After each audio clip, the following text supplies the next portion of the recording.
ଦେଖନ୍ତୁ ଦଳ ଠିକ୍ ସମୟରେ ଠିକ୍ ସିଦ୍ଧାନ୍ତ ନେଇଛନ୍ତି ଏବଂ ଠିକ୍ ବ୍ୟକ୍ତିତ୍ୱ ଠିକ୍ ନେତୃତ୍ୱ ସବୁ ଦେଇଛନ୍ତି। ସେଥିପାଇଁ ମନୋଜ ଭାଇଙ୍କୁ ସ୍ୱାଗତ କରୁଛି ଏବଂ ଦଳକୁ ମଧ୍ୟ ଦଳ ନେତୃମଣ୍ଡଳୀଙ୍କ ସମସ୍ତଙ୍କୁ ମଧ୍ୟ ମୁଁ ସ୍ୱାଗତ କରୁଛି, ଧନ୍ୟବାଦ ଜ୍ଞାପନ କରୁଛି, ଅଭିନନ୍ଦନ ଦେଉଛି।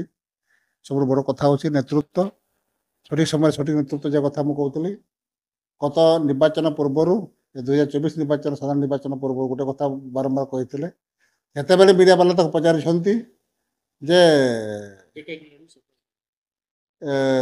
ମେଣ୍ଟର ଯେତେବେଳେ ମେଣ୍ଟ କଥା ଯେତେବେଳେ ଉଠିଛି ବାରମ୍ବାର, ସେ ବାରମ୍ବାର ମନା କରୁଛନ୍ତି ଦଳ ଏକାକୀ ଲଢ଼ିବ ଏବଂ ନିର୍ବାଚନ ଜିତିବ ଏବଂ ସରକାର ଗଠନ କରିବ। ଏ ଦୃଢ଼ୋକ୍ତି କେବଳ ମନମୋହନ ଭାଇଙ୍କର ଥିଲା ଏବଂ ସେ ଦୃଢ଼ୋକ୍ତି ପାଇଁ ଆଜି ସରକାର କ୍ଷମତାକୁ ଆସିଲା ଏବଂ ସେ ଯେଉଁ ମନୋବଳ ଲୋକଙ୍କର ଥିଲା, ଲୋକଙ୍କର ଭାବନାଟାକୁ ସେ ଲୋକଙ୍କୁ ମାନେ ପରଖି ପାରିଥିଲେ ଏବଂ ଜାଣିପାରିଥିଲେ। ଦେଖନ୍ତୁ ଆମେ ଆଶା କରିବୁ ସୁନିଶ୍ଚିତ ତାଙ୍କ ତ ନେତୃତ୍ୱ ଛାତ୍ର ଜୀବନ ଆରମ୍ଭ ହୋଇଥିଲା, ଅଖିଳ ଭାରତ ବିଦ୍ୟାର୍ଥୀ ପରିଷଦ ଆରମ୍ଭ ହୋଇକି ଆଜି ପର୍ଯ୍ୟନ୍ତ ତାଙ୍କର ଯାତ୍ରା ଚାଲିଛି।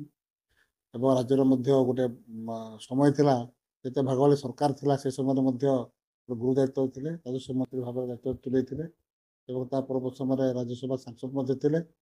ଏବଂ ଏବେ ଯେଉଁ ଆମେ ଦେଖିଲେ ଯେ ଗତ ବିଧାନସଭା ପୂର୍ବରୁ ମଧ୍ୟ ସେ ଦଳ ସଭାପତିତ୍ୱ ସେ ସମ୍ଭାଳିକି ଅଳ୍ପ ଦିନ ଭିତରେ ଯେ ନେତୃତ୍ୱ ଗୋଟେ ପରିଚୟ ଦେଇପାରିଲେ, ଦେଇକି ସରକାର ଗଠନ କରିବା ପାଇଁ ଯେଉଁ ଅଭିଯାନ ତାଙ୍କ ଥିଲା, ତାଙ୍କ ଯେଉଁ ଏଇଟା ଗୋଟେ ଅଗ୍ନି ପରୀକ୍ଷା ସଦୃଶ ଥିଲା ଏବଂ ଆଜିକା ଦିନରେ ତ ଆହୁରି ବହୁତ ସରଳ ସହଜ ହେଇଛି।